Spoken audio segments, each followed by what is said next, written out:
ഒറ്റ രാത്രി കൊണ്ട് കൊച്ചു സംസ്ഥാനം, ദൈവത്തിന്റെ സ്വന്തം നാട് 560 കോടി രൂപയുടെ മദ്യം കുടിച്ചു തീർത്തു. ഏറ്റവും കൂടുതൽ ഈ ന്യൂ ഇയർ രാത്രി ലക്കും ലഗാനുമില്ലാതെ ബോധം നഷ്ടപ്പെട്ട് മയങ്ങിക്കിടന്നത് നമ്മുടെ കുട്ടികൾ.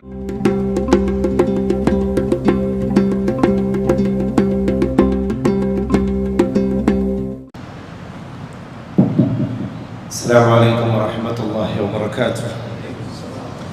الحمد لله وقفا، الصلاة والسلام على النبي الزكي المصطفى وعلى آله وصحبه أهل الصدق والوفاء. أما بعد فأوصيكم وإياي أولا بتقوى الله. അള്ളാഹു നമ്മുടെ എല്ലാ കാര്യങ്ങളിലും നമുക്ക് വിജയവും ഇസ്സത്തും ആഫിയത്തും നമ്മുടെ ജീവിതത്തിൽ നമുക്ക് സ്വീകാര്യതയും അതുപോലെ തന്നെ ആഖിബത്ത് നന്നായി ഹുസ്നുൽ ഖാത്തിമത്തോടുകൂടെയുള്ള മരണവും പ്രദാനം ചെയ്യട്ടെ. ഇന്ന് ആദരണീയനായ ലോക ചരിത്രത്തിലെ വന്യമഹാമനീഷിയായ ഖുലഫാക്കളുടെ കൂട്ടത്തിലെ പ്രധാനിയായ മഹാനായ സിദ്ദീഖുൽ അക്ബർ റളിയല്ലാഹു അൻഹുവിന്റെ വഫാത്ത് ദിനമാണ്. അള്ളാഹു അവരോടൊപ്പം നമുക്ക് സ്വർഗം നൽകി അനുഗ്രഹിക്കുമാറാകട്ടെ. മഹാനായ സിദ്ദീഖ് തങ്ങളുടെ ഹക്ക് കൊണ്ട് അള്ളാഹു നമ്മളെയൊക്കെ വിജയികളിൽ ഉൾപ്പെടുത്തി അനുഗ്രഹിക്കുമാറാകട്ടെ. അള്ളാഹു അവിടത്തെയൊക്കെ ഒരു പോരിഷയുടെ ഹക്ക് നമ്മുടെ ജീവിതത്തിൽ നമുക്കൊക്കെ പ്രകാശിപ്പിച്ചു തരുമാറാകട്ടെ.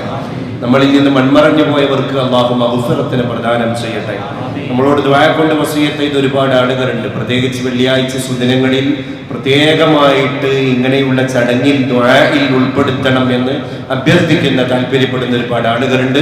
അവരുടെയൊക്കെ മുറാദുകളെ, നമ്മളുടെയും മുറാദുകളെ റബ്ബ് തആല ഈ സുദിനത്തിന്റെ ഹക്ക് കൊണ്ട്, ആ മഹാന്റെ ജാദ് കൊണ്ട് ഹാസിലാക്കി തരുമാറാകട്ടെ. ആമീൻ യാ റബ്ബൽ ആലമീൻ. പ്രിയപ്പെട്ടവരെ, ചരിത്രത്തില് അങ്ങനെ ഒരു വന്യനായ മനുഷ്യന് ഇടം പിടിക്കാൻ കാരണമായത് ആ മനുഷ്യന്റെ ജീവിതത്തിന്റെ വ്യക്തിശുദ്ധിയായിരുന്നു എന്നുള്ളതാണ്. സിദ്ദീഖ് റളിയല്ലാഹു അൻഹു ജീവിതത്തിൽ ഒരാളെ പോലും വാക്കുകൊണ്ടോ നോക്കുകൊണ്ടോ പ്രവൃത്തി കൊണ്ടോ ചേഷ്ട കൊണ്ടോ വെറുപ്പിച്ചിട്ടില്ല എന്നുള്ളതാണ്. സിദ്ദീഖ് റളിയല്ലാഹു അൻഹുവിന്റെ ഏറ്റവും വലിയൊരു പ്രത്യേകത തന്റെ കാര്യത്തിന് എന്ന് പറഞ്ഞാല് തന്റെ സ്വന്തം സ്വാർത്ഥ കാര്യത്തിന് വേണ്ടി ഒരാളോടും ദേഷ്യപ്പെടുകയോ ഒരാളോട് മുഖം കറുപ്പിച്ച് സംസാരിക്കുകയോ ചെയ്തിട്ടില്ല എന്നുള്ളതാണ്. അപ്പോ ജീവിതത്തിന്റെ വ്യക്തിശുദ്ധിയായിരുന്നു ആ ഒരു മഹാനായ മനുഷ്യനെ ഉന്നത ശ്രേണിയിലേക്ക് വഴി നടത്തിയ ഘടകം എന്ന് അവിടുത്തെ തിരുചര്യകളെ, ചരിത്രങ്ങളെ അപഗ്രഥനം നടത്തുമ്പോൾ നമുക്ക് ബോധിക്കുന്ന ഏറ്റവും വലിയ സത്യമാണ്. പിന്നെ രണ്ടാമത് സിദ്ദീഖ് റളിയല്ലാഹു അൻഹു ഇഷ്ഖിൽ അലിഞ്ഞു ചേർന്നു എന്നുള്ളതാണ്. റസൂലുള്ളാഹ് എന്നുള്ളതിന്റെ അപ്പുറത്ത് പിന്നെ ഒരു ഓപ്ഷൻ ഇല്ല, ഒന്നുമില്ല. അങ്ങനെയാണ് ലാ യുഅ്മിനു അഹദുകും ഹത്താ അകൂന അഹബ്ബ ഇലൈഹി, നിങ്ങളിൽ ഒരാളും സത്യവിശ്വാസിയാകൂല അവരിൽ ഏറ്റവും ശ്രേഷ്ഠൻ ഞാനാകുന്നത് വരെ മിൻ വലദിഹി വവാലിദിഹി, അവന്റെ കുട്ടികളെക്കാൾ, അവന്റെ ഉപ്പയേക്കാൾ, മാതാവിനേക്കാൾ, പിതാവിനേക്കാൾ, വന്നാസി അജ്മഈൻ, മറ്റുള്ള സകല ജനങ്ങളെക്കാൾ. ഇത് അർത്ഥതലത്തിലേക്ക് കൊണ്ടുവന്ന ഒരു മനുഷ്യനാണ്. ശരിക്ക് മാതാപിതാക്കൾ നൽകിയ പേര് അബൂബക്കർ എന്നാണെങ്കിലും ഇപ്പോഴും നമ്മുടെ സ്മര്യ പുരുഷനെ വിളിക്കുന്നത് സിദ്ദീഖ് റളിയല്ലാഹു അൻഹു എന്നാണ്. നമുക്കറിയാം, ഇസ്രാ മിഅ്റാജിന്റെ യാത്രയുണ്ടായി തിരിച്ചു വന്നിട്ട് പെട്ടെന്നൊരു സുപ്രഭാതത്തില് വിശുദ്ധ പ്രവാചക തിരുമേനി പറയാണ്, ഞാൻ ഇന്നലെ രാത്രി ജിബ്രീലിന്റെ കൂടെ അലൈഹിസ്സലാം ഒരു യാത്ര പോയി. അർശ് കണ്ടു, കുർസി കണ്ടു, ലൗഹ് കണ്ടു, കലമ കണ്ടു. എന്റെ റബ്ബുമായിട്ട് ഞാൻ സംവദിച്ചു, സംസാരിച്ചു, ആശയവിനിമയം നടത്തി. 7 ആകാശങ്ങളും ഞാൻ വിട്ടുകടന്നു. പ്രവാചകന്മാരുടെ ഇമാമായിട്ട് ഞാൻ നിസ്കരിച്ചു. ഞാൻ സ്വർഗം കണ്ടു, ഞാൻ നരകം കണ്ടു.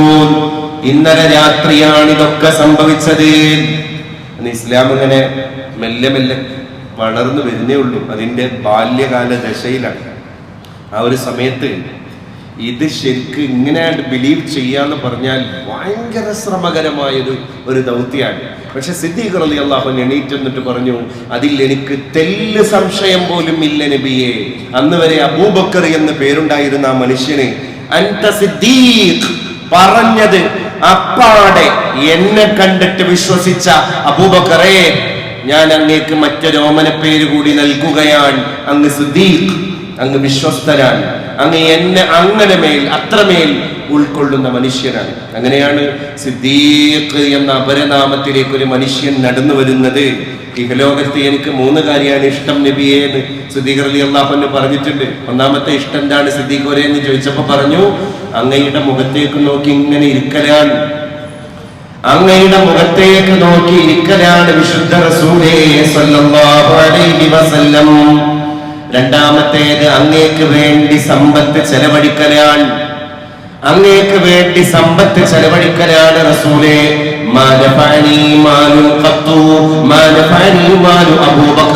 അതുകൊണ്ട് തന്നെയാണ് പരിശുദ്ധ റസൂല് പറഞ്ഞത്, ലോകത്ത് ഒരു സ്വത്തും എനിക്ക് ഉപകാരപ്പെട്ടിട്ടില്ല. സിദ്ദീഖിന്റെ സ്വത്ത് ഉപകാരപ്പെട്ട പോലെ ഒരാളുടെ സ്വത്ത് പോലും എനിക്ക് ഉപകാരപ്പെട്ടിട്ടില്ല. പർവാന കോ ചറാഗ് ഹേ बुलबुल का फूल बस सिद्दीक के लिए है, खुदा के रसूल बस परवान को चराग है. അല്ലാമ ഇഖ്ബാൽ സിദ്ദീഖ് തങ്ങളെ പറ്റി പാടിപ്പോവാൻ നബി എന്ന് പറഞ്ഞാൽ സല്ലല്ലാഹു അലൈഹി വസല്ലം സിദ്ദീഖ് തങ്ങൾക്ക് അങ്ങനെയാണ്. സിദ്ദീഖോർക്ക് നബി അങ്ങനെയെങ്കിൽ പരിശുദ്ധ റസൂലിന് സിദ്ദീഖ് തങ്ങളും അങ്ങനെയാണ്. അതുകൊണ്ടാണ് റസൂലുള്ളാഹി തങ്ങൾ സിദ്ദീഖ് തങ്ങളോട് പറഞ്ഞു പോയത്, അൻത സ്വാഹിബി ഫിൽ ഗാർ. ഗാർ സൗറിൽ പോയി അഭയം പ്രാപിക്കുമ്പോ ശത്രുക്കൾ ഇങ്ങനെ വന്നിട്ട് തക്കം പാർത്ത് നിൽക്കുകയാണ്. അവരുടെ കയ്യിൽ ആയുധങ്ങളുണ്ട്, അവർ ആയുധ വിഭൂഷിതരാൻ, അവർ സർവായുധ സജ്ജരാൻ. ഇപ്പൊ കിട്ടിയാൽ അപ്പ കൊല്ലുന്നവരാൻ. ഞാനും മങ്ങും ഇരിക്കുമ്പോഴല്ലേ സിദ്ദീഖേ ശത്രുക്കളുടെ മുകളിൽ വന്നു നിന്നത്. നബിയെ, നമ്മൾ അവരെ കണ്ടുപോയാൽ അല്ലാഹു ഖാലിഫുഹുമാ ഇദ് ഹുമാ ഫിൽ ഗാർ ഇദ് യഖൂലു ലിസാഹിബിഹി. തന്റെ കൂട്ടുകാരനോട് റസൂലുള്ളാഹി സ്വല്ലല്ലാഹു അലൈഹി വസല്ലം പറഞ്ഞു കൊടുക്കുകയാണ്, ലിസ്വാഹിബിഹി. സ്വാഹിബ് അല്ലേ, സ്വാഹിബ് എന്ന് ആരാ പ്രയോഗിച്ചത്? സിദ്ദീഖ് തങ്ങളെ പറ്റി അല്ലാഹുവാ പ്രയോഗിച്ചത്. സ്വഹാബിയ്യ് എന്ന് പറഞ്ഞ വാക്കിന്റെ അർത്ഥം എന്താ? നമ്മൾ മലയാളത്തിൽ അടക്കം വിശ്രുതമായ ഒരു വാക്കാണ് സാഹിബ്. ഉത്തരേന്ത്യക്കാർക്കിടയിലാണ് സ്വാഹിബ്, അറബിയാണ് സാഹിബ്. നമ്മൾ ഒരു മുസ്ലിമിന്റെ പേര് പറയുമ്പോഴും അതിന്റെ കൂടെ സാഹിബ് എന്ന് പറയാറുണ്ട്. കൂട്ടുകാരൻ എന്നാണ് അർത്ഥം. സ്വഹിബ കൂട്ടുകെട്ടി, സുഹ്ബത്ത് കൂട്ടുകെട്ട് അല്ലേ. അപ്പൊ കൂട്ടുകെട്ട് അതാണ്. അപ്പൊ നമ്മള് സഹൃദയൻ, മലയാള വാക്കിൽ അങ്ങനെയാണല്ലോ. ഞാൻ ഒരു പ്രവൃത്തി ചെയ്യാണ്, എന്റെ കൂടെ അതേ പ്രവൃത്തി ചെയ്യുന്നവനാണ് സഹപ്രവർത്തകൻ എന്ന് പറയാം. എന്റെ മനസ്സ് ഏത് മനസ്സാണോ അതേ മനസ്സുള്ള ആളാണ് സഹൃദയൻ. എന്റെ ഹൃദയത്തെ പോലെയുള്ള ഹൃദയമുള്ളവൻ, എന്റെ വൈകാരികത പോലെയുള്ള വൈകാരികതയുള്ളവൻ. സഹയാത്രികൻ, ഞാൻ എങ്ങോട്ട് യാത്ര ചെയ്യുന്നു അങ്ങോട്ട് യാത്ര ചെയ്യുന്നവൻ. സഹ ചാരി, ഞാൻ എങ്ങോട്ട് സഞ്ചരിക്കുന്നു അങ്ങോട്ട് സഞ്ചരിക്കുന്നവൻ, അവനാണ് സഹചാരി. എനിക്ക് എന്ത് അനുഭൂതിയാണോ ഉള്ളത് അതേ അനുഭൂതിയുള്ള മനസ്സ് സഹാനുഭൂതി. അതാണ് സഹാനുഭൂതി. ഈ പറയുന്ന വാക്കുകളുടെയൊക്കെ ഒരു പര്യായ വചനം, ഒരു ദിവ്യ രൂപമുണ്ടെങ്കിൽ അതായിരുന്നു മഹാനായ സിദ്ദീഖുൽ അക്ബർ റളിയല്ലാഹു അൻഹു. അതുകൊണ്ടാണ് അല്ലാമ ഇഖ്ബാൽ സിദ്ദീഖ് തങ്ങളെ പറ്റി പാടിപ്പോയത്, പർവാന കോ ചറാഗ് ഹേ. परवाना एक पतंगा एक तितली इतने ऐसे ऐसे चलते हैं और एक चराग देखने के वक्त चराग के नजदीक वो चलते हैं. എന്തിനാണ് ചിറാഗ്, ചിരാഗ് എന്ന് നമ്മൾ മലയാളത്തിൽ പറയാറുണ്ട്. മൺചിരാഗ് അല്ലേ, നല്ല വിളക്ക്, പ്രഭ നൽകുന്ന വിളക്ക്. അതാണ് ഉറുദു ഭാഷയിലെ ചറാഗ്.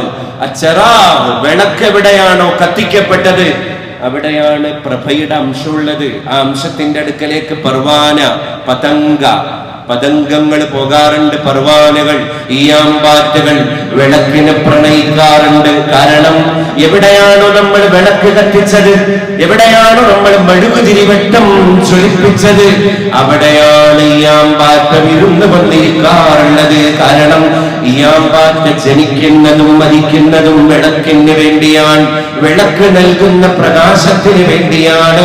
അതുപോലെ തന്നെ പുഷ്പം, ബുൽബുൽ പക്ഷിക്ക്, ബുൽബുൽ പക്ഷി രാപ്പാടി പക്ഷിയാണ്, അത് ഗഗനചാരിയാണ് അല്ലേ. ആസ്മാൻ കോ ചൂമത്തെ ഹുए वो चलती है और एक फूल देखे है तो फूल के अंदर शहद होता है.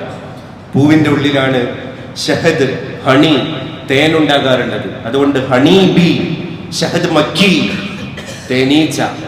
ഈ തേനീച്ച എപ്പോഴും തേനിന്റെ കൂടെയാണ്. രാപ്പാടി പക്ഷിക്കും അതിൻ്റെ ഒരു വളഞ്ഞ കൊമ്പുണ്ട്, കൊക്ക്. ആ കൊക്കില് ഈ ബുൽബുൽ പക്ഷി എന്ത് ചെയ്യും? ഫൂൽ കെ നസ്ദീക് ജാത്തെ ഹേ ഔർ ഷഹദ് കോ പീത്തെ ഹേ. നേരെ പോയിട്ട് പൂവിന്റെ അടുക്കൽ നിന്ന് തന്റെ കൊക്ക് കൊണ്ട് ഷഹദ്, മരം തേൻ, മനോഹരമായ ആ തേനിനെ അകത്താക്കി ബുൽബുൽ പക്ഷി പറന്നു പോകുന്നു. അതുകൊണ്ട് എവിടെയൊക്കെയാണോ പുഷ്പദളങ്ങൾ, തേനുള്ള പുഷ്പദളങ്ങൾ ഉള്ളത്, അതിനെ തേടി ബുൽബുൽ പക്ഷി പ്രയാണം ചെയ്യും പോലെ, എവിടെയൊക്കെയാണോ കത്തിച്ചു വെച്ച ചെരാത്, വിളക്കുള്ളത്, അതിനെ തേടി യാമ്പാറ്റ അലയുന്ന പോലെ സിദ്ദീഖ് കേ ലിയേ ഖുദാ കേ റസൂൽ ബസ്, നമ്മുടെ കഥാപാത്രമായ സിദ്ദീഖ് തങ്ങൾക്ക് ഈ യാമ്പാറ്റ തേടുന്ന വിളക്ക് പോലെയാണ്, ബുൽബുൽ പക്ഷി തേടുന്ന പുഷ്പം പോലെയാണ്. സല്ലല്ലാഹു അലാ മുഹമ്മദ് സല്ലല്ലാഹു അലൈഹി വസല്ലം. അതുകൊണ്ട് തന്നെയാണ് നബി തങ്ങളെ, സിദ്ദീഖ് തങ്ങളെയും ഇഷ്ടപ്പെട്ടു പോയത്. അൻത സാഹിബി ഫിൽ ഗാർ, ആരുമില്ലാതെ ഞാൻ വാറ് സൗറിൽ ബുദ്ധിമുട്ടുമ്പോ എന്റെ കൂടെ ഒരാൾ മാത്രമാണ്, അത് അങ്ങാണ് സിദ്ദീഖേ. അതുകൊണ്ട് വാറിലെ എന്റെ കൂട്ടുകാരനായ, വാറ് സൗറിലെ, സൗറ ഗുഹയിലെ എന്റെ കൂട്ടുകാരനായ സിദ്ദീഖേ, അങ്ങേക്കൊരു ഓഫർ കൂടി ഞാൻ നൽകുകയാണ്. അൻത സാഹിബി അലൽ ഹൗദ്, നാളെ എന്റെ കയ്യിൽ നിന്ന് കോടാനക്കോടി ജനങ്ങൾ ഹൗദുൽ കൗസർ മുക്കി കുടിക്കാൻ വേണ്ടി വരിയും നിറയുമായി നിൽക്കുമ്പോ അവിടെയും ഈ വെള്ളം ഒഴിച്ചു കൊടുക്കുന്ന എന്റെ കൂട്ടുകാരൻ അങ്ങാണ് സിദ്ദീഖ് എന്ന് മുഹമ്മദ് മുസ്തഫ സല്ലല്ലാഹു അലൈഹി വസല്ലം. അതുകൊണ്ടാണ് നബി തങ്ങളോട് സിദ്ദീഖ് തങ്ങൾ പറഞ്ഞത്, ജീവിതകാലത്തിൽ എനിക്ക് 3 അഭിലാഷമാണ് നബിയെ. ഒന്ന്, അങ്ങയുടെ മുഖത്തേക്ക് ഇങ്ങനെ നോക്കി നിൽക്കലാണ്. രണ്ടാമത്തത്, അങ്ങേക്ക് വേണ്ടി എന്റെ സകല സമ്പത്തുകളെയും ചെലവഴിക്കലാണ്. മൂന്നാമത്തെ, എന്റെ ഇഷ്ടം, എന്റെ അഭിലാഷം, എന്റെ അഭിവാഞ്ച, എന്റെ ഹൃദയപരത മറ്റൊന്നുമല്ല, അങ്ങയെ വസീലയാക്കി അള്ളാഹുവിലേക്ക് അടുക്കലാണ്. അതുകൊണ്ട് സിദ്ദീഖ് റളിയല്ലാഹു അൻഹു എവിടെയും വേറിട്ട് നിൽക്കുന്ന ഒരു പുരുഷ പൗർണമിയാണ്. നമ്മൾ എവിടെ ചരിത്രം പഠിച്ചാലും അവിടെ അത് മനസ്സിലാവുന്നുള്ളതാണ്. അൽയൗമ അക്മൽ സൂറത്തുൽ ഫത്ഹ് ഇറങ്ങാൻ സഹാബികൾ മുഴുവൻ പുളകം കൊണ്ടുവന്നാണ്. ഫത്ഹ് മക്ക, മക്ക ഇനി നമ്മൾ കീഴടക്കാൻ പോവാണ് എന്നുള്ള ഒരു ക്യാപ്ഷനോട് കൂടെയാണ് ഈ അധ്യായം ഇറങ്ങുന്നത്. സഹാബികളൊക്കെ ആനന്ദ തുന്തിലരായി ആഹ്ലാദം നൃത്തം ചവിട്ടി. കാരണം ഫത്ഹു മക്ക, മക്ക കീഴടക്കാൻ പോവാൻ. പക്ഷേ ഈ സൂറത്ത് മുഴുവൻ കേട്ടപ്പോൾ ഒരാള് മാത്രം വിഷണ്ണനായി, വിഷാദ ചിത്തനായി, ഗദ്ഗദ കണ്ഠനായി, പരിഭ്രമ ഹൃദയമുള്ള ഒരാളായി, മൂക മനുഷ്യനായി, ഏകാകിയായി, മൗനിയായി ഒരു ഭാഗത്ത് പോയി സ്വന്തത്തോട് അടക്കം പറഞ്ഞിട്ട് വിതുമ്പുകയാണ്. കൂടെയുള്ള സഹാബികൾ പറഞ്ഞു, സിദ്ദീഖ് തങ്ങളെ, നിങ്ങൾക്ക് ഇതിന്റെ അർത്ഥം മനസ്സിലായില്ലേ? നിങ്ങൾ മാത്രം എന്താ കരയണത്? നമ്മൾ മക്ക കീഴടക്കാൻ പോവാണ്. സിദ്ദീഖ് തങ്ങൾ പറഞ്ഞു, ഈ ആയത്തുകളെ നിങ്ങൾ ഒന്നുകൂടി ആഴത്തിൽ അപഗ്രഥനം നടത്തണം. ദീന് പൂർത്തീകരിക്കപ്പെട്ടു എന്നാണ് അല്ലാഹു പറയുന്നത്. ദീന് പൂർത്തീകരിക്കപ്പെട്ടു എന്ന വാക്കിന്റെ അർത്ഥം, ഇനി നമ്മളോടുകൂടെ ജീവിക്കുന്ന പരിശുദ്ധ നായകന് ഈ ഭൂമിയുടെ മുകളിൽ ഇനി ഒരുപാട് ദൗത്യങ്ങളില്ല. അതുകൊണ്ട് ആ ആയത്ത് വലിയ ആശയങ്ങളെയാണ് ഗർഭം ചുമന്നത്. എനിക്ക് പേടിയാകുന്നു സഹാബ, പരിശുദ്ധ നായകൻ വിട പറയാൻ ഇനി അധിക നാളുകളില്ല. അങ്ങനെ വായിക്കാത്തത് വായിച്ചൊരു മനുഷ്യൻ അതിന്റെ അപ്പുറം വായിച്ചിട്ട് റസൂലുള്ളാഹിന്റെ കൂടെ സഹചാരിയായി, അല്ലേ? റസൂലുള്ളാഹി സ്വല്ലല്ലാഹി അലൈഹി വസല്ലം തങ്ങൾക്ക് നിഴലില്ലായിരുന്നല്ലോ. അത് അവിടുത്തെ മുഅ്ജിസത്താണ്. അതുകൊണ്ട് അവിടുത്തെ സാധാരണ ഒരു മനുഷ്യനൊന്നും അല്ല. അതുകൊണ്ട് ഏത് ദിശയിൽ പ്രകാശം പിടിച്ചാലും നബിയുടെ സ്വല്ലല്ലാഹി അലൈഹി വസല്ലം ശരീരത്തിന് ഒരു ഷാഡോ അപ്പുറത്തില്ല, അത് കാണാൻ കഴിഞ്ഞിട്ടില്ലായിരുന്നു. പരിശുദ്ധ ഹബീബിന്റെ ഒരു അവയവങ്ങൾക്കും നിഴലില്ലായിരുന്നു. ബാക്കി എല്ലാവരും വെയിലത്ത് മരുഭൂമിയിൽ നിൽക്കുമ്പോ നീണ്ട് പരന്ന് നിവർന്ന് കിടക്കുന്ന അവരുടെ നിഴലുകൾ കാണുമ്പോ ഹബീബ് നിന്നിടത്ത് മാത്രം നിഴലില്ല. അത് ഹബീബായ നബി തിരുമേനിക്ക് അള്ളാഹു കൊടുത്തൊരു സ്പെഷ്യാലിറ്റിയാണ്. പക്ഷെ സഹാബ പറഞ്ഞു, നിഴലില്ലെങ്കിലും ഞങ്ങളുടെ ഹബീബിന്റെ നിഴല് സിദ്ദീഖാണ് റളിയല്ലാഹു അൻഹു. സിദ്ദീഖാണ്. സിദ്ദീഖ് തങ്ങള് ഹബീബായ മുസ്തഫായ സല്ലല്ലാഹു അലൈഹി വസല്ലം തങ്ങളുടെ നിഴലാണ്. അതുകൊണ്ട് തന്നെയാണ് ദാറുൽ അർഖമിൽ റസൂലുള്ളാഹി സ്വല്ലല്ലാഹി അലൈഹി വസല്ലം ഇസ്ലാമിന്റെ സ്റ്റാർട്ടിംഗ് പീരീഡാണ്. അതുകൊണ്ട് പ്രബോധനം ഒന്നും പരസ്യമാക്കാൻ സമയമായിട്ടില്ല. ജനങ്ങളൊന്നും മതത്തെ ഉൾക്കൊണ്ട് തുടങ്ങിയിട്ടില്ല. അവരിങ്ങനെ ലാത്ത, ഉസ്സ, മനാത്ത, ഹുബലുല്ലായില എന്നൊക്കെ പറയുന്ന അവരുടെ കുലദൈവങ്ങളുടെ പിറകെയാണ്. അവയുടെ മുമ്പിൽ കൈകൂപ്പിയിട്ട് അവയോട് പ്രാർത്ഥനാ നിവൃതമായ മനസ്സുമായിട്ട് കെഞ്ചുന്ന സമയമാണ്. പെട്ടെന്ന് അങ്ങനെ ഈ ആരാധനാ മൂർത്തികളെ മാത്രം വെച്ചിട്ട് കല്ല്, കരട്, കാഞ്ഞിരക്കുറ്റി മുതൽ മുല്ല്, മുരട്, മൂർക്കം പാമ്പിനെ വരെ ആരാധ്യ വസ്തുക്കളായി മാറ്റിക്കൊണ്ടിരിക്കുന്ന ഒരു ജനതയുടെ മുമ്പിൽ പോയിട്ട് ഇതൊന്നും നിങ്ങളുടെ വേദ ദൈവങ്ങളല്ല, ദൈവം ഒരുത്തനാണ് എന്ന് ഒറ്റയടിക്ക് പറയുമ്പോൾ ഉണ്ടാകാൻ പോകുന്ന ആഫ്റ്റർ എഫക്റ്റുകളെ പറ്റി കൃത്യമായ ബോധ്യവും നബി സല്ലല്ലാഹു അലൈഹി വസല്ലം തങ്ങൾക്കുണ്ട്. അതുകൊണ്ട് വളരെ രഹസ്യമായിട്ടാണ് ഇസ്ലാമിക പ്രബോധനം നടക്കുന്നത്. ദാറുൽ അർഖമിൽ റസൂലുള്ളാഹി സ്വല്ലല്ലാഹു അലൈഹി വസല്ലം അത്രയും ഇന്റിമസിയുള്ള ആളുകളുമായിട്ട് മീറ്റിംഗ് കൂടുകയാണ്. ഈ മതപ്രബോധനത്തെ ആരാണ് പിന്നെ പരസ്യപ്പെടുത്തുന്നത്? ഒരാൾ വന്നിട്ട് പറയാണ്, നബിയെ, നമ്മുടെ ഒരു വീട്ടിന്റെ ഉള്ളിൽ ഇങ്ങനെ ഒതുങ്ങി ഇരുന്നിട്ട് പറഞ്ഞു കുത്തിരുന്നാല് എന്താ ഉണ്ടാവുക? ഞാൻ ഇറങ്ങാൻ. സിദ്ദീഖ് തങ്ങൾ ഇറങ്ങി പരസ്യമായി എഴുലാൻ ഇസ്ലാമിന്റെ പരസ്യ പ്രബോധനം തുടങ്ങിയപ്പോ ദുഷ്ടനായ ഉഖബത്ത് ഇബ്നു റബീഅ വന്നിട്ട് സിദ്ദീഖ് തങ്ങളെ മലർത്തി അടിച്ച് കിടത്തി തന്റെ ചെരുപ്പെടുത്തിട്ട് 2 കവിളത്തും തുരുതുര അടിച്ചു. ആരെയാഴി അടിക്കണത്? മൂക്ക് പൊട്ടിച്ചു. രക്തപങ്കിലമായി അവിടുത്തെ പരിശുദ്ധമായ മുഖം. സിദ്ദീഖ് തങ്ങളുടെ മൂക്ക് തിരിച്ചറിയാൻ പോലും പറ്റാതെയായി. അങ്ങനെ സ്വന്തം വീട്ടിലേക്ക് സിദ്ദീഖ് തങ്ങൾ വരികയാൻ. ഉമ്മ ഇസ്ലാമിന്റെ പുറത്താൻ, ഉപ്പ ഇസ്ലാമിന്റെ പുറത്താൻ, മക്കൾ ഇസ്ലാമിന്റെ പുറത്താൻ. ഒരൊറ്റ മനുഷ്യൻ, മുസ്ലിമായ മനുഷ്യൻ, അമുസ്ലിങ്ങളായ ഉറ്റവരുടെ ഉടയവരുടെ ഇടയിലേക്ക് ശരീരം മുഴുവൻ താടന പീഡനങ്ങൾ ഏറ്റുവാങ്ങിയതിന്റെ സാരമായ പരിക്കുകളുമായിട്ട് കയറി വരികയാണ്. ബന്ധുക്കൾ കൊണ്ടുപോയി എന്നാ ചരിത്രം പറയുന്നത്. കൊണ്ടുപോയി, അപ്പോഴും ബോധോദയം ഉണ്ടായിട്ടില്ല. അവിടുന്ന് മോഹാല്യാസപ്പെട്ട് വീണതാണ്. ഈ പരിക്കുകളുടെ തീഷ്ണത കൊണ്ട് ബോധം അസ്തമിച്ചിട്ടുണ്ട്.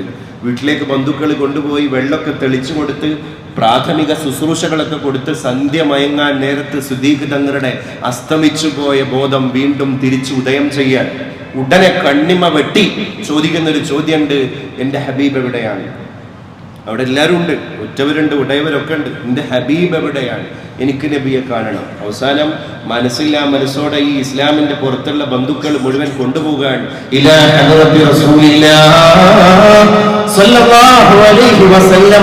പുണ്യനായകനെ കണ്ടപാട് ചോരയൊലിക്കുന്ന ശരീരത്തിന്റെ ഉടമയായ സിദ്ദീഖ് തങ്ങൾ ചോദിച്ചൊരു ചോദ്യമുണ്ട്. ഞാൻ മതം പരസ്യപ്പെടുത്തിയതിന്റെ പേരിൽ അങ്ങേക്ക് എന്തെങ്കിലും പരിക്ക് പറ്റിയോ യാ റസൂലല്ലാഹ്? പുണ്യനബിയേ, അങ്ങാണ് എന്റെ പ്രശ്നം, അങ്ങാണ് എന്റെ വിഷയം. അതുകൊണ്ട് അങ്ങേക്ക് പരിക്ക് പറ്റിയോ എന്നതാണ് എനിക്ക് അറിയേണ്ടത് സിദ്ദീഖോരേ. അപ്പൊ നബി തങ്ങൾക്കും കുറച്ച് പരിക്കൊക്കെ പറ്റിയിട്ടുണ്ട്. റസൂലുള്ളാഹി തങ്ങള് തന്റെ പ്രേമഭാജനമായ സിദ്ദീഖ് തങ്ങളുടെ മുമ്പിൽ അത് അഭിനയ തികവോടുകൂടെ മറച്ചു വെക്കുകയാണ്. കാരണം ഇല്ലെങ്കിൽ ഇതിലും വലിയൊരു പരിക്ക് എന്റെ സിദ്ദീഖിന്റെ മനസ്സിന് സംഭവിക്കും. അവസാനം ഹബീബായ നബിയുടെ മുമ്പിൽ വന്നിട്ട് പറയാൻ, ഇങ്ങനെ കൊണ്ടുവന്ന എൻ്റെ ഉമ്മ ഇസ്ലാമിന്റെ പ്ലാറ്റ്ഫോമിന്റെ പുറത്താണ്. ഹബീബെ, എൻ്റെ ഉമ്മാക്ക് സ്വർഗം കിട്ടണം, അതിന്റെ അഭിലാഷാണ്. ഹബീബായ നബി തിരുമേനി അവിടുന്ന് വരുന്നു. ആ മാതാവ് ഷഹാദത്ത് കലിമ ചൊല്ലി ഇസ്ലാമിന്റെ ശാദ്വല തീരത്തേക്ക് ശാന്ത സുന്ദര സ്വരൂപയായി കടന്നു വന്നു. അന്ന് 40-ൽ താഴെ ആൾക്കാർ മാത്രമാണ് ദീനുൽ ഇസ്ലാമിന്റെ അകത്തുള്ളത്. ആ മതത്തിലാണ് ഇപ്പന്ന് നമ്മൾ അഭിമാന പുരസരം ഇരിക്കുന്നത്. അല്ലാഹുമ്മ അഇസ്സൽ ഇസ്ലാമ വൽ മുസ്ലിമീൻ. നമ്മൾ പലപ്പോഴും ചിന്തിക്കണം, നമ്മൾ ശണ്ട കൂടുമ്പോൾ, നമ്മൾ തർക്ക വിതർക്കങ്ങളിൽ ഏർപ്പെടുമ്പോൾ, നമ്മൾ മതം മറന്ന് കളിക്കുമ്പോ, അല്ലേ, നമ്മൾ അനാവശ്യമായിട്ടുള്ള പോരാട്ടങ്ങളുടെ ഗോതകൾക്ക് മേളക്കൊഴുപ്പുകൾ നൽകുമ്പോ നമ്മളൊക്കെ ആലോചിക്കണം, നമ്മൾ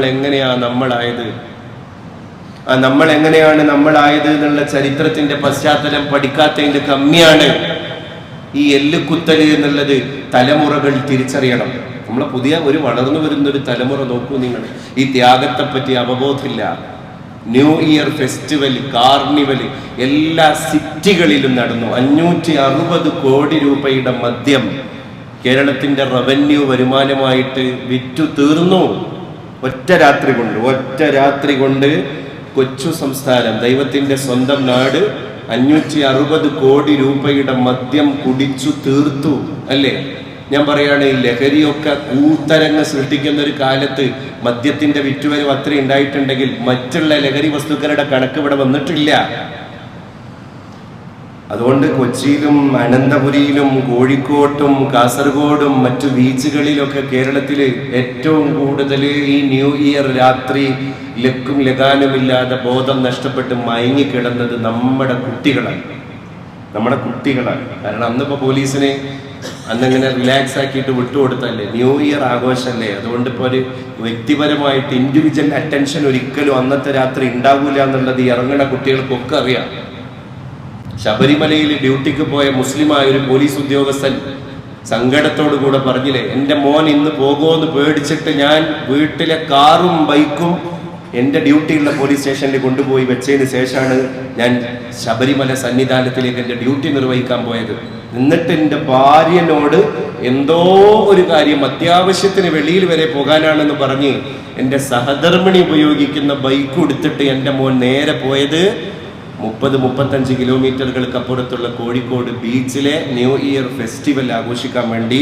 അവസാനം പോലീസിന്റെ കണ്ണിൽപ്പെടാതെ രക്ഷപ്പെടാൻ ഈ കുട്ടിയും അവന്റെ സുഹൃത്തും അനധികൃതമായിട്ടൊരു വഴിയില്ലാതെ റെയിൽവേ ട്രാക്കിലൂടെ ഈ ബൈക്ക് മുറിച്ചു കടക്കാൻ ശ്രമിക്കുന്നതിന്റെ ഇടയിൽ ലോക്കോ പൈലറ്റുമാർക്കോ അതിന്റെ അസിസ്റ്റന്റുമാർക്കോ നിയന്ത്രിക്കാൻ കഴിയാത്ത വിധം ട്രെയിൻ മാരകമായിട്ട് അവന്റെ ശരീരത്തിൽ ഇടിച്ചു. ഈ കുട്ടിയുടെ ബോഡിയായിട്ട് ട്രെയിൻ 1 കിലോമീറ്ററോളം സഞ്ചരിച്ചു. 2 ഛേദമായിട്ടാണ് ആ കുട്ടിയുടെ മയ്യത്ത് പുറത്തേക്ക് എടുത്തത്. നമ്മുടെ കുട്ടികൾ ലക്ഷ്മണ രേഖകൾക്കപ്പുറത്താണ്. പലപ്പോഴും ലക്ഷ്മണ രേഖ എന്ന് പറയുന്ന ഒരു രേഖ നമ്മളെ മതം നമുക്ക് വരച്ചു തന്നിട്ടുണ്ട്. അവിടെ പ്രോട്ടോകോൾ അല്ല, അവിടെ ഖുർആനാണ്, അവിടെ ശരീഅത്താണ് നമ്മൾ പ്രാധാന്യം കൊടുക്കേണ്ടത്. കാരണം ഇത് സ്വതന്ത്രമായ ഒരു രാത്രിയാണ്. അതുകൊണ്ട് എനിക്ക് ഉല്ലസിക്കാം. എന്റെ കയ്യിൽ ലഹരിയില്ലെങ്കിൽ എന്റെ സുഹൃത്ത് അത് സംഘടിപ്പിച്ചിട്ടുണ്ടാകും. ആ സൗഹൃദ വലയത്തിന്റെ ഉള്ളിൽ നിന്ന് ഇന്നത്തെ രാത്രി ഞാൻ അടിച്ചു പൊളിക്കും എന്ന് തീരുമാനിച്ചു. പത്രത്തിൽ ഫോട്ടോ വന്നത് വളരെ കുറവാണ്, പക്ഷെ പല ആളുകളും സോഷ്യൽ മീഡിയയിൽ ഒപ്പിയെടുത്തു. ഇങ്ങനെ ബോധം പോയിട്ട് കിടക്കുന്ന ചെറിയ കുട്ടികൾ 15 വയസ്സ്, 16 വയസ്സ്, 17 വയസ്സ്.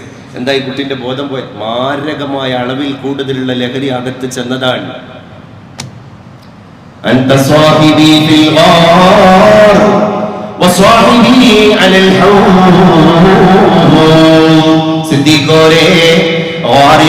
കൂട്ടുകാരനെ, അങ്ങ് ഹൗളിന്റെ അടുത്തും എന്റെ കൂട്ടുകാരനാണ് എന്ന് അള്ളാന്റെ ഹബീബ് പറഞ്ഞിട്ടുണ്ടെങ്കിൽ അങ്ങനെയൊക്കെ ജീവിതത്തെ മാറ്റിവെച്ചൊരു സഹാബി നോക്കൂ നിങ്ങൾ. എന്നിട്ട് ബാപ്പാനെ ഇസ്ലാമിക്ക് കൊണ്ടുവന്നു, ഉമ്മാനെ ഇസ്ലാമിക്ക് കൊണ്ടുവന്നു, മക്കളെ ഇസ്ലാമിക്ക് കൊണ്ടുവന്നു, മക്കളെ ഇസ്ലാമിൽ. പിന്നെ ആ മനുഷ്യന്റെ കുടുംബത്തിൽ കുഫറിന്റെ അംശമുള്ള ഒരു മെമ്പർ പോലും ഉണ്ടായില്ല. നമുക്ക് വീണ് കിട്ടിയ ഹിദായത്തിൽ നിന്ന് നമ്മളെ മക്കളെങ്ങനെ ഇസ്ലാമിന്റെ പുറത്തേക്ക് ഇങ്ങനെ വലിച്ചെറിയാ നമ്മൾ, അല്ലെ? വീണ് കിട്ടിയ ഹിദായത്ത് നമ്മളൊക്കെ കയ്യിൽ ജനിച്ചപ്പോ കിട്ടിയ ഒരു സാധനമാണ്. സിദ്ദീഖ് റളിയല്ലാഹു അൻഹു നോക്കൂ നിങ്ങൾ, ബിംബം നിർമ്മിക്കുന്ന അബൂ ഖുഹാഫയുടെ വീട്ടിലാണ് ജനിച്ചു വീണത്. ബിംബ നിർമ്മാതാവിന്റെ വീട്ടിൽ. ആ വീട്ടിൽ ജനിച്ചു വീണ മനുഷ്യൻ ഹിദായത്തോടുകൂടെയല്ല ജനിച്ചത്. ജനിച്ചപ്പോ ഹിദായത്ത് കയ്യിൽ കിട്ടാത്തൊരു മനുഷ്യനെ പറ്റി അള്ളാന്റെ റസൂൽ പിന്നെ നമുക്ക് പറഞ്ഞു തന്നതോ, അഗർ ആപ് ലോഗ് മേരെ സിദ്ദീഖ് के ईमान मीजान के एक पल्ले में रखते हैं और दूसरे पल्ले में मेरे अलावा पूरे संसार के और पूरे दुनिया के आसमान के नीचे जमीन के ऊपर कितने बुजुर्ग और औलिया किराम और शेख लोग होते हैं, उन सारों लोगों के ईमान मीजान के दूसरे पल्ले में आप लोग रखो. मेरे सिद्दीक के ईमान मीजान के किस पल्ले में रखे हैं? वो पल्ला बाहर से जमीन तक जाएगा.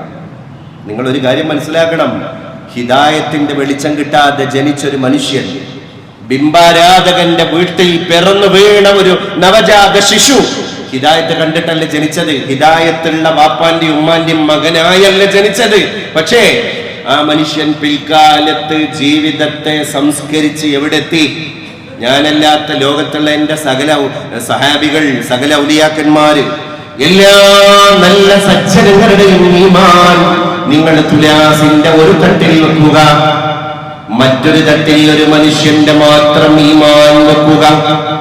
എന്റെ സിദ്ദീഖിന്റെ ഈമാൻ ഒരു തട്ടിലും ബാക്കി എല്ലാ സജ്ജനങ്ങളുടെ ഈമാൻ തുലാസിന്റെ മറുതട്ടിലും നിങ്ങൾ വെച്ചാൽ मेरे सिद्दीक के ईमान आप लोग मीज़ान के किस पल्ले में रखेंगे वो पल्ला पार से जमीन तक जाएगा എന്റെ സിദ്ദീഖിന്റെ ഈമാൻ നിങ്ങൾ തുലാസിന്റെ ഏതൊരു തട്ടിലാണോ വെച്ചത് ആ തട്ട് അപ്പോഴേക്ക് ഭാരം കൊണ്ട് നിലത്ത് തട്ടിക്കരിഞ്ഞിട്ടുണ്ടാകുമെന്ന് സയ്യിദുനാ ഹബീബുനാ മുഹമ്മദ് മുസ്തഫ സല്ലല്ലാഹു അലൈഹി വസല്ലം. അവ്വലു മൻ അസ്ലം, ആദ്യം മുസ്ലിമായ മനുഷ്യൻ സിദ്ദീഖ് തങ്ങളാണ്. അവ്വലു മൻ ജമഅൽ ഖുർആൻ, ഇങ്ങനെ പല വഴികളിലായിട്ട് പല സന്ദർഭങ്ങളിലായി ഇറങ്ങി വന്ന ഖുർആനിനെ ക്രോഡീകരിച്ച ആദ്യ മനുഷ്യൻ സിദ്ദീഖ് തങ്ങളാണ്. അവ്വലു മൻ സമ്മാഹു മുസ്ഹഫ, നമ്മൾ ഇന്ന് പാരായണം ചെയ്യുന്ന വേദഗ്രന്ഥത്തിന് മുസ്ഹഫ് എന്ന് പേര് വെച്ച ആദ്യ മനുഷ്യൻ സിദ്ദീഖ് തങ്ങളാണ്.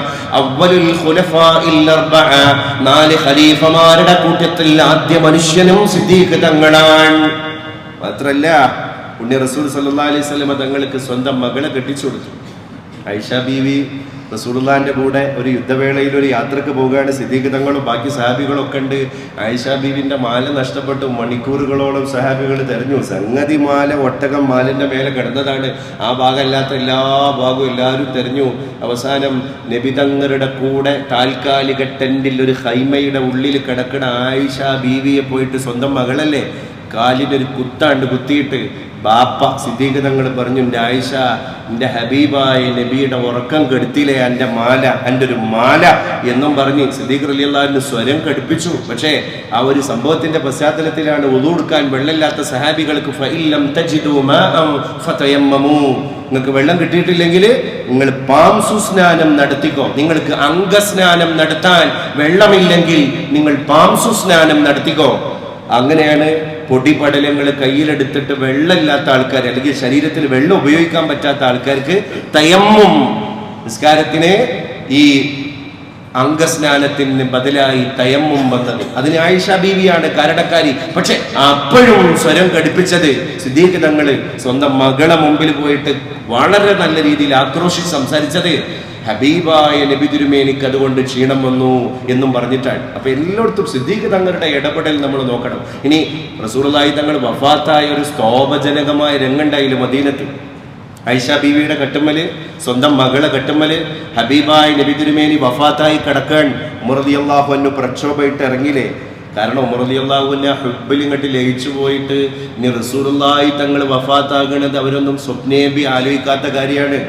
നമ്മളെ ഏറ്റവും അടുത്തൊരാൾ ആകസ്മികമായിട്ട് മരിക്കുമ്പോൾ നമ്മളത് അതല്ലാത്തതൊക്കെ ഉൾക്കൊള്ളും, മരിച്ചു എന്നല്ലാത്തതൊക്കെ ഉൾക്കൊള്ളും. അതിൻ്റെ എല്ലാ സാധ്യതകൾക്കും സ്കോപ്പ് നമ്മൾ കണ്ടെത്തും. അതുപോലെ സ്കോപ്പ് കണ്ടെത്തി ഉമർ റളിയല്ലാഹു അൻഹു ഇല്ല, എൻ്റെ ഹബീബ് ആയിഷാന്റെ കട്ടിലിൽ ഉറങ്ങി കിടക്കുകയാണ്, ക്ഷീണം കൊണ്ട് കിടക്കുകയാണ്, ശക്തമായ പനി വരുമ്പോൾ കണ്ണ് പോലും ചിലപ്പോൾ തുറക്കാൻ കഴിയൂല എന്ന ന്യായങ്ങളൊക്കെ ഉമർ റളിയല്ലാഹു അൻഹു പറഞ്ഞില്ലേ.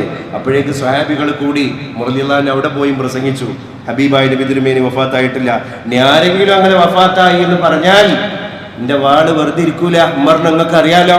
അങ്ങനെ സൈഫ് മസ്ലൂൽ, ആ ഉറയിൽ നിന്ന് വാൾ ഊരിയെടുത്തിട്ട് ഉമർ തങ്ങള് പ്രക്ഷോഭത്തിന്റെ പ്രഭാഷണം നടത്തി. ആകെ പ്രശ്നമായില്ലേ. ഒരു സമുദായത്തിന്റെ മുമ്പിലുള്ള മസ്ലഹത്തിന്റെ രംഗം അണ്ട് വഷളാവാൻ, സമൂഹം രണ്ട് ചേരിയാവാൻ. കാരണം ഉമർ റളിയല്ലാഹു അൻഹുവിന്റെ പ്രസംഗം കൂടി ആയപ്പോ സഹാബികൾക്കിടയിൽ ഭയങ്കര ശക്ക് വന്നു. ശരിയാണ്, ഹബീബായ നബി തിരുമേനി വഫാത്തായിട്ടില്ല, നമ്മൾ ആ ഭാഗം നിൽക്കുക നല്ലത്. സിദ്ദീഖ് റളിയല്ലാഹു അൻഹു വഫാത്ത് ഉറപ്പിച്ചിട്ടാണ് ഉമർ റളിയല്ലാഹു അൻഹുവിന്റെ ഈ വാർത്ത കേൾക്കുന്നത്. അവസാനം ഉമർ തങ്ങളെ കയ്യും പിടിച്ചാണ്ട് റസൂലുള്ളാഹിന്റെ വഫാത്തായി കിടക്കുന്ന പൂമേനി കാണിച്ചു കൊടുക്കാൻ സിദ്ദീഖ് തങ്ങൾ പോവുകയാണ്. ആയിഷ ബീവിയുടെ കട്ടിലിന്റെ മുകളിൽ വെള്ളശീലയിൽ പൊതിഞ്ഞിട്ട് നിശ്ചലമായിട്ട് കിടക്കുന്ന റസൂലുള്ളാഹിന്റെ പൂമേനി, ആ മുഖത്ത് നിന്ന് വെള്ളശീലങ്ങനെ മാറ്റാണ് സിദ്ദീഖ് തങ്ങൾ.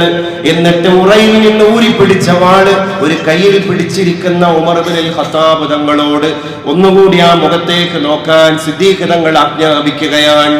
എന്നിട്ട് റസൂലുള്ള ഒരു പ്രസംഗം നടത്തി. സിദ്ദീഖ് റളിയല്ലാഹു അൻഹു തിബ്ത ഹയ്യാ വതിബ്ത മൈതാ, നബിയേ അങ്ങയുടെ ജീവിതവും ഭംഗി, അങ്ങയുടെ വഫാത്തും ഭംഗി. വഫാത്ത് ഭംഗിയോ? ആ ഒരു നോട്ടം അപ്പോഴും ഉമറുൽ ഫാറൂഖ് റളിയല്ലാഹു അൻഹു നോക്കുകയാണ്. സിദ്ദീഖ്, എന്റെ ഹബീബ് വിട പറഞ്ഞു എന്ന് ആര് പറഞ്ഞാലും അവരെ ഞാൻ ശരിപ്പെടുത്തും, കൊലപ്പെടുത്തും, അത് അങ്ങാണെങ്കിലും ശരി. അപ്പൊ കുറച്ചുകൂടി സങ്കീർണമായി പ്രശ്നം. അപ്പോഴും മൃതങ്ങളെ കൈ പിടിച്ചിട്ട് സിദ്ദീഖ് തങ്ങൾ പറഞ്ഞു,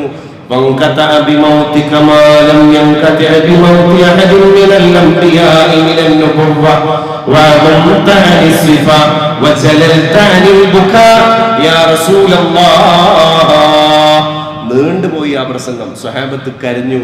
അവസാനം ഉൾക്കൊള്ളേണ്ടി വന്നു ഉമർ തങ്ങൾക്ക്. ഉമർ റളിയല്ലാഹു അൻഹു മുട്ടുകുത്തി നിലത്ത് വീണു, പൊട്ടിക്കരഞ്ഞു, പിന്നെ ബോധം പോയി. പക്ഷേ സിദ്ദീഖ് റളിയല്ലാഹു അൻഹുവിന്റെ ആ ഒരു പക്വത നോക്കി നിങ്ങൾ. ആ ഉമർ തങ്ങളെ പോലെ തന്നെ സിദ്ദീഖ് തങ്ങളും ശരിക്ക് ഹുബ്ബിൽ അതിനേക്കാൾ ലയിച്ചു പോയൊരു മനുഷ്യരാണ്. അങ്ങനെ ലയിച്ചു പോയൊരു മനുഷ്യൻ ശരിക്ക് ആ നേരത്തെ ബോധം കെട്ട് വീണാൽ അണികൾ എന്ത് ചെയ്യും? ആ ഒരു സന്ദർഭത്തെ ശരിക്ക് സ്ക്രീനിങ് നടത്തി ഇല്ലാത്ത പക്വതയൊടുന്നോ വലിച്ചു കൊണ്ടുവന്നിട്ട് സിദ്ദീഖ് റളിയല്ലാഹു അൻഹു പുറത്തു കൂടിയിരിക്കുന്ന 10,000-കണക്കിന് സഹാബത്തിനോട് പറഞ്ഞു, മൻ കാന യഅ്ബുദു മുഹമ്മദ. ഈ ഉമറടക്കമുള്ള ആളുകൾ കേൾക്കണം, മൻ കാന യഅ്ബുദു മുഹമ്മദ. നിങ്ങളിൽ ആരാണ് മുഹമ്മദ് എന്ന പ്രവാചകനെ ആരാധിക്കുന്നവർ, ഫഇന്ന മുഹമ്മദൻ ഖദ് മാത്, എങ്കിൽ ആ മുഹമ്മദ് മരിച്ചിരിക്കുകയാണ് സല്ലല്ലാഹു അലൈഹി വസല്ലം. നമ്മൾ അല്ലാഹുവിനെ ആരാധിക്കുന്നവരാണ്. അല്ലാഹുവിന്റെ റസൂലും അല്ലാഹുവിന്റെ ഒരു അടിമയാണ്, ദാസനാണ്, ദൂതനാണ്. സമയമായി നബി തങ്ങൾ പടിയിറങ്ങി. ഇപ്പൊ ആയിഷാന്റെ കട്ടിലിൽ കിടക്കുന്നത് പരിശുദ്ധ റസൂലല്ല, റസൂലുള്ളാഹിന്റെ ഭൗതിക ശരീരം മാത്രമാണ്. അവിടുത്തെ റൂഹ് പോയി ഇലാ ഹദ്റത്തില്ലാ, അല്ലാഹുവിന്റെ അടുക്കലേക്ക് പോയിരിക്കുകയാണ്. ഇനി സിദ്ദീഖും ഫാറൂഖും തർക്കത്തിൽ ഏർപ്പെട്ടാൽ ആയിഷാന്റെ കട്ടിലിൽ നിന്ന് എന്റെ ഹബീബ് എണീച്ചു വരൂല, അത് നമ്മൾ തന്നെ തീർക്കണം. ഫഇന്ന മുഹമ്മദൻ ഖദ് മാത്. ആ റസൂൽ ഇവിടെ പറഞ്ഞു പോയിരിക്കുകയാണ്. ഖിയാമത്ത് നാളിന്റെ ഒരു അടയാളത്തിന്റെ വാതിൽ തുറന്നു. റസൂലുള്ള വിട പറയല് ഖിയാമത്ത് നാളിന്റെ ഒരു വലിയ അടയാളാണ്. അതിന്റെ ശേഷമുള്ള കാലക്കാരാണ് ഇപ്പൊ നമ്മളൊക്കെ. എന്നിട്ട് 1400 വർഷത്തിൽ നമ്മൾ എത്തിച്ചേർന്നിരിക്കുകയാണ്. അല്ലാഹുവേ, ഞങ്ങൾക്ക് നീ ഹുസ്നുൽ ഖാത്തിമത്ത് നൽകി അനുഗ്രഹിക്കണേ നാഥ. ഇങ്ങനെ ലോകത്തെ പിടിച്ചു നിർത്തിയ സിദ്ദീഖ് തങ്ങളുടെ ഈമാനിന്റെ ഒരു അംശം പോലും ഞങ്ങൾക്കില്ല, അവിടേക്ക് എത്താൻ ഞങ്ങൾക്ക് കഴിയൂല. പക്ഷേ ഞങ്ങളും അവിടുന്നും തമ്മിലൊരു ബന്ധമുണ്ട്. ഞങ്ങൾ അവിടുത്തെ സ്നേഹിച്ചു. ആ സ്നേഹം കൊണ്ട് ഞങ്ങൾക്ക് അവരോടൊപ്പം സ്വർഗം നൽകണേ തമ്പുരാനെ. പ്രിയപ്പെട്ടവരെ, നമ്മുടെ മർക്കസുൽ ഉലമ ദർസിന്റെ വാർഷികം നടക്കാൻ വളാഞ്ചേരിയിൽ ഇപ്പോൾ പ്രവർത്തിച്ചുകൊണ്ടിരിക്കുന്ന ഒരു മാതൃകാ സമ്പന്നമായ ദർസിൽ 100 കണക്കിന് മക്കൾ പഠിച്ചുകൊണ്ടിരിക്കുകയാണ്. കേരളത്തിന്റെ പല ഭാഗത്തും മർക്കസുൽ ഉലമ ദർസ് ഇന്ന് വളരെ വിശാല വിസ്തൃതമാണ്. മഹാനായ ഇന്ന് നമ്മുടെ ദർസിന് നേതൃത്വം നൽകുന്ന ബഷീർ ഉസ്താദിന്റെ പിതാവ് അഭിവന്യനായ പൊന്മള ഫരീദ് ഉസ്താദ് നവ്വറല്ലാഹു മർക്കദഹു ആമീൻ സംസ്ഥയുടെ അന്നത്തെ കേന്ദ്ര മുഷാവറ അംഗം കൂടിയായിരുന്നു. ഉസ്താദ് ഊരകത്ത് തുടങ്ങിയ ദർസ് ഇന്ന് 60 വർഷം പിന്നിടുകയാണ്. ഈ വരുന്ന 9, 10 തീയതികളിലാണ്. 10-ാം തീയതി നമ്മളെ പാറക്കൽ ഓഡിറ്റോറിയത്തിൽ വെച്ച് ഐതിഹാസികമായ അതിന്റെ പൊതുസമ്മേളന പരിപാടികൾ നടക്കുകയാണ്. രാവിലെ തന്നെ പല സെഷനുകളുമുണ്ട്. മഗ്രിബിന് ശേഷമാണ് പൊതുസമ്മേളനം. സയ്യിദുൽ ഉലമ സയ്യിദ് ജിബ്രി മുത്തുക്കോയ തങ്ങൾ അവർ ഉദ്ഘാടനം ചെയ്യുന്ന പരിപാടിയുടെ അധ്യക്ഷൻ ഈ മഹല്ലിന്റെ ഖാദി കൂടിയായ സയ്യിദുൽ ഉമ്മ സയ്യിദ് സ്വാദിഖ് അലി ശിഹാബ് തങ്ങളാണ്. ഒരുപാട് നേതാക്കന്മാർ പങ്കെടുക്കുന്നുണ്ട്. എല്ലാവരെയും സഹർഷം ആ പരിപാടിയിലേക്ക് സ്വാഗതം ചെയ്യുകയാണ്. അതുപോലെ തന്നെ ഉമ്മുൽ മദാരിസ്, നമ്മുടെ കേരളത്തിലെ മതകലാലയങ്ങളുടെ മാതാവ് എന്ന് എല്ലാവരും ഓമന പേരിട്ടിരിക്കുന്ന ജാമിഅ നൂരിയയുടെ സമ്മേളന പരിപാടികൾ നടക്കുകയാണ്. എല്ലാ വർഷവും നമ്മൾ ജാമിയയെ പരിചയപ്പെടുത്താറുണ്ട്, ജാമിയക്കുള്ള കളക്ഷൻ നടത്താറുണ്ട്. അതുകൊണ്ട് ഉമ്മുൽ മദാരിസ് ജാമിഅ നൂരിയയുടെ പൊതുസമ്മേളനം മറ്റന്നാൾ ഞായറാഴ്ചയാണ് അതിന്റെ സമാപനം. കഴിഞ്ഞ വ്യാഴാഴ്ച ഇന്നലെയൊക്കെ ആയിട്ട് മിനിയാന്നായിട്ട് തുടങ്ങിക്കഴിഞ്ഞു. ഇന്നലെ ജാമിയയുടെ പേരുകേട്ട മജ്ലിസുൻ നൂറായിരുന്നു. 10,000 അതിൽ പങ്കെടുത്തു. മഹാനായ തൃപ്പനച്ചി ഉസ്താദ്, കീഴ്ശ്ശേരി വലിയുള്ളാഹി തൃപ്പനച്ചി ഉസ്താദ് പറയുന്നൊരു വാക്കുണ്ട്. ആര് സങ്കടം പോയി പറഞ്ഞാലും ഉസ്താദ് പറയുന്നൊരു ഔഷധമുണ്ട്. ജാമിഅയുടെ പൊതുസമ്മേളനത്തിലെ ആദ്യ ദുആക്ക് ആമീൻ പറയാൻ ആ സദസ്സിൽ ഒരു കണ്ണിയായി അറ്റൻഡ് ചെയ്താൽ മതി. അങ്ങനെ ആയിരക്കണക്കിന് ആളുകൾ ജാമിഅ നൂരിയയിലെ ചീനിമല ചോട്ടിലേക്ക് പോകുന്ന ആൾക്കാരുണ്ട്. എന്തിന്? ജാമിയക്ക് അങ്ങനെ ഒരു കറാമത്തുണ്ട് എന്നുള്ളതാണ്. അത് കേരളം സ്ഥിരീകരിച്ച ഒരു സത്യമാണ്. അതുകൊണ്ട് ജാമിഅയുടെ സമ്മേളനം ഒരു ആലങ്കാരികതയല്ല, അത് നമ്മുടെ ആത്മീയ ദാഹത്തെ പരിഹരിക്കാനുള്ള ഒരു സക്രിയ മുന്നേറ്റമാണ്. എല്ലാവരും അത് വിജയിപ്പിക്കണം എന്ന കാര്യം കൂടി ഓർമ്മപ്പെടുത്തുകയാണ്. നമ്മളെ ഈഗിൾസ് ഇൻസ്റ്റിറ്റ്യൂഷനിൽ ഒരുപാട് മക്കള് ഇവിടെ ജുമാക്ക് അറ്റൻഡ് ചെയ്യുന്ന കുട്ടികളാണ്. CA ACCA പോലെയുള്ള നല്ല കോഴ്സുകൾ പഠിക്കുന്ന മിടുക്കന്മാരായ ഒരുപാട് കുട്ടികളാണ്. ആ കുട്ടികളൊക്കെ പരീക്ഷയിൽ ജയിക്കാൻ വേണ്ടി ദുആ ചെയ്യാൻ പറഞ്ഞിട്ടുണ്ട്. അള്ളാഹുവേ, ആ മക്കൾക്ക് നീ ഉന്നത വിജയം നൽകി അനുഗ്രഹിക്കണേ തമ്പുരാനെ. അതുപോലെ തന്നെ ഒരുപാട് നോട്ടിഫിക്കേഷൻസ് വന്നിട്ടുണ്ട്. ജനുവരി 31 അപേക്ഷിക്കേണ്ട PSC ഒഴിവുകൾ, പഞ്ചായത്ത് സെക്രട്ടറിമാർക്കുള്ള ഒഴിവുകൾ വന്നിട്ടുണ്ട്. അതുപോലെ തന്നെ SI സിവിൽ പോലീസ് ഉദ്യോഗസ്ഥന്റെ ഒഴിവുകൾ വന്നിട്ടുണ്ട്. അതുപോലെ തന്നെ ആംഡ് പോലീസിലേക്കുള്ള SIയിലേക്കുള്ള പോസ്റ്റ് വന്നിട്ടുണ്ട്. അതിനൊക്കെ സാലറി 45,000 മുതൽ 95,000 രൂപ വരെയാണ്. നമ്മുടെ ഉമ്മത്ത് ഈ ഒരു വിഷയം അറിഞ്ഞിരിക്കണം എന്ന കാര്യം കൂടിയാണ് പള്ളിയിൽ ഇത് ഓർമ്മപ്പെടുത്താനുള്ള ഒരു താല്പര്യം. അതുപോലെ തന്നെ CPO ഒഴിവ് വന്നിട്ടുണ്ട്. LP UP അസിസ്റ്റന്റുമാരുടെ ഒഴിവ് വന്നിട്ടുണ്ട്. വ്യോമസേനയിൽ അഗ്നിവീറിന്റെ റിക്രൂട്ട്മെന്റ് ഇപ്പം നടക്കുകയാണ്. അതുപോലെ തന്നെ നമ്മുടെ നാട്ടിലെ ഒരു കുട്ടി കഴിഞ്ഞ വർഷം അഗ്നിവീറിന്റെ റിക്രൂട്ട്മെന്റിലേക്ക് കിട്ടി. ഇപ്പൊ 50,000 ചില്ലാനം സാലറി വാങ്ങിക്കൊണ്ടിരിക്കുകയാണ്. നമ്മളെ മക്കളൊന്നും ഇതിനെപ്പറ്റി ബോധവാന്മാരല്ല. അതാ ഞാൻ പറഞ്ഞത്, ഈ കൊച്ചിയിലും തിരുവനന്തപുരത്തൊക്കെ കിക്കായി കിടക്കുന്ന പല തലമുറകളും വഴിതിരിഞ്ഞു പോകുന്നത് ഇത്തരം ശ്രദ്ധകൾ കിട്ടാത്തതിന്റെ കമ്മി കൂടിയാണ്. ഒരു ഉത്തരവാദിത്ത ബോധം, ഞാനൊരു കുടുംബം നോക്കേണ്ട ആളാണ് എന്നുള്ളൊരു പൗരബോധം ഒരു കുട്ടിക്ക് ഉണ്ടാകുമ്പോഴല്ലേ ഇതൊക്കെ അവർ അന്വേഷിച്ച് നടക്കുക. ഈ വന്നാണ്ട് പഠിക്കണ മക്കളൊക്കെ കാസർഗോഡെന്നും കണ്ണൂരിന്നും കോഴിക്കോട്ടെന്നും ഒക്കെയാണ് വളാഞ്ചേരിയിൽ പല കോഴ്സുകൾക്കും വന്നിട്ട് കഷ്ടപ്പെട്ട് ഇവിടെ പഠിക്കണത്. അപ്പോ ആ ഉത്തരവാദിത്തം നമ്മളെ മക്കൾക്ക് കൂടി കൺവേ ചെയ്ത് കൊടുക്കൽ നമ്മുടെ താല്പര്യമാണ്, അനിവാര്യതയാണ്. അതുപോലെ തന്നെ റെയിൽവേ സുരക്ഷാ സേനയിലേക്ക് കഴിഞ്ഞ ആഴ്ചയാണ് അതിന്റെ നോട്ടിഫിക്കേഷൻ വന്നത്. 2250 ഒഴിവാണ് കേന്ദ്ര സർക്കാരിന്റെ കീഴിലുള്ള റെയിൽവേ സുരക്ഷാ സേനയിലേക്ക്. എല്ലാ രക്ഷിതാക്കളെയും കുട്ടികളെയും കാര്യം ബോധ്യപ്പെടുത്താണ്. അള്ളാഹുവേ, ഞങ്ങളെ കൂട്ടായ്മകളെ നീ വിജയിപ്പിക്കണേ തമ്പുരാനെ. നിന്റെ ദീന ഉൾക്കൊണ്ട് ഇസ്സത്തോടെ ജീവിപ്പിച്ച് ഇസ്സത്തോടെ ഞങ്ങൾ മരിപ്പിക്കണേ തമ്പുരാനെ. അതുപോലെ തന്നെ ദുബായിലേക്ക് ഒരു ഇന്റർവ്യൂ കഴിഞ്ഞ ഒരു സഹോദരൻ അടുത്തൊരു ഇന്റർവ്യൂക്ക് വേണ്ടി കാത്തിരിക്കുകയാണ്. അതുകൂടി പൂർത്തിയായി കിട്ടിക്കഴിഞ്ഞാൽ ജോലി ഉറപ്പാണ് എന്ന് പറഞ്ഞിട്ടുണ്ട്. അള്ളാഹുവേ, നീ അതിന്റെ വഴികളെ തുറന്നു കൊടുക്കണേ തമ്പുരാനെ. റബ്ബനാ തഖബ്ബൽ മിന്നാ ഇന്നക അൻത സമീഉൽ അലീം വതുബ് അലൈനാ ഇന്നക അൻത തവ്വാബുർ റഹീം. ആമീൻ യാ റബ്ബൽ ആലമീൻ.